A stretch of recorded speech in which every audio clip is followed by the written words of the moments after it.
SPN9 news. Shivraj Singh Chauhan अपने बागी तेवरों के चलते भारतीय जनता पार्टी को चुनौतियां देते हुए अक्सर नजर आए। शिवराज सिंह चौहान किस्तों में ऐसे बयान दे रहे हैं जो ये दिखाने की कोशिश की जा रही है कि उन्हें मुख्यमंत्री नहीं बनाया गया और सबसे बड़ी गलती भारतीय जनता पार्टी ने कर दी। और इसी राह पर उनके बेटे कार्तिकेय चौहान भी यहाँ पर चलते हुए दिखाई दे रहे हैं।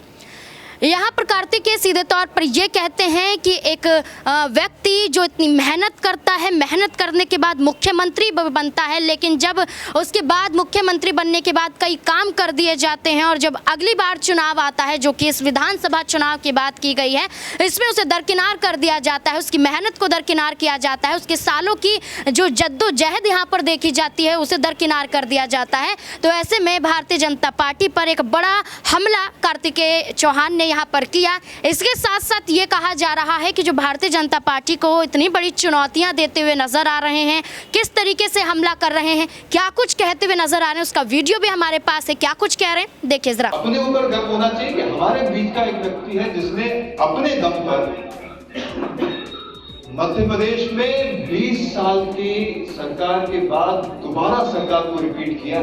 सरकार केवल लौटी ही नहीं, लेकिन ऐसे प्रचंड बहुमत से सरकार लौटी कि पूरे देश के मध्य प्रदेश की राजनीति में पिछले दिनों से शिवराज सिंह चौहान के बेटे कार्तिकेय चौहान की खूब चर्चा हो रही है।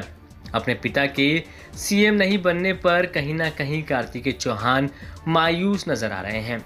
अब उनका ये बयान, जिसमें वो सीहोर की जनता को संबोधित करते हुए कह रहे हैं कि आपके भैया शिवराज जी ने इतनी मेहनत की इस चुनाव में, जो किसी के लिए भी संभव नहीं है। आपको गर्व होना चाहिए, हमारे बीच के व्यक्ति ने 20 साल की सरकार के बाद दोबारा सरकार को रिपीट किया है। पूरे देश की आंखें फटी रह गई थी। देखो, पूरा मध्य प्रदेश जानता है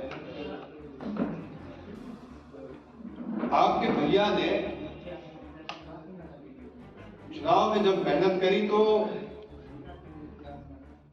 किसी इंसान के लिए संभव नहीं है, मानवीय रूप से संभव नहीं है इतनी मेहनत करना। इसके लिए आपको अपने ऊपर गर्व होना चाहिए कि हमारे बीच का एक व्यक्ति है जिसने अपने दम पर मध्य प्रदेश में 20 साल की सरकार के बाद दोबारा सरकार को रिपीट किया। अभी वैसे तो चुनाव कई राज्यों में हुए, राजस्थान में भी चुनाव थे, छत्तीसगढ़ में भी चुनाव थे, तेलंगाना में भी चुनाव थे और अन्य राज्यों में भी चुनाव थे। सारे के सारे राज्यों में जो सरकारें थी वो पलट गई, सरकारें गिर गई। कहीं कांग्रेस की सरकार थी, कहीं और कोई सरकार थी, लेकिन एकमात्र मध्य प्रदेश ऐसा राज्य था जहां पर 20 साल की सत्ता के बावजूद सरकार केवल लौटी ही नहीं, लेकिन ऐसे प्रचंड बहुमत से सरकार लौटी कि पूरे देश की आंखें। इससे पहले कार्तिकेय चौहान ने कहा कि मैं नेता नहीं हूं, मेरा राजनीति में आने का कोई मन भी नहीं है, लेकिन बाबूजी के नाम पर मुझे सम्मान मिलता है। मैं भाषण इसलिए कर रहा हूं कि विधानसभा चुनाव के लिए आपसे वोट मांगने मैं आया था। अब पिताजी मुख्यमंत्री नहीं रहे और मैं भी आपसे मिलने ना आऊं तो रात में चैन की नींद मुझे नहीं आ पाएगी। मैंने वोट मांगा था तो बीजेपी के जीतने पर सारे वादे पूरे करवाने की जिम्मेदारी भी मेरी है। इसके लिए मैं किसी भी हद तक जा सकता हूं।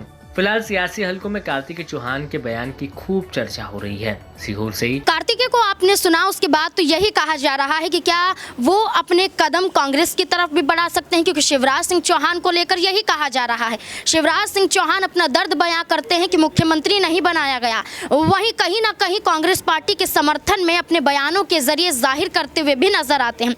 तो क्या ऐसे में जो शिवराज सिंह चौहान भारतीय जनता पार्टी के खिलाफ उतर रहे हैं, तो क्या अब उनके बेटे भी यहाँ पर उतरते हुए नजर आएंगे? क्या ऐसा होगा तो लोकसभा चुनाव में बड़ी जिम्मेदारियां भी संभाल सकते हैं, क्योंकि उम्र तो उनकी हो चुकी है। ऐसे में वाकई सांसद बनने लायक तो हैं। तो क्या कांग्रेस पार्टी कोई बड़ा ऑफर यहां पर कार्तिकेय चौहान को कर सकती है?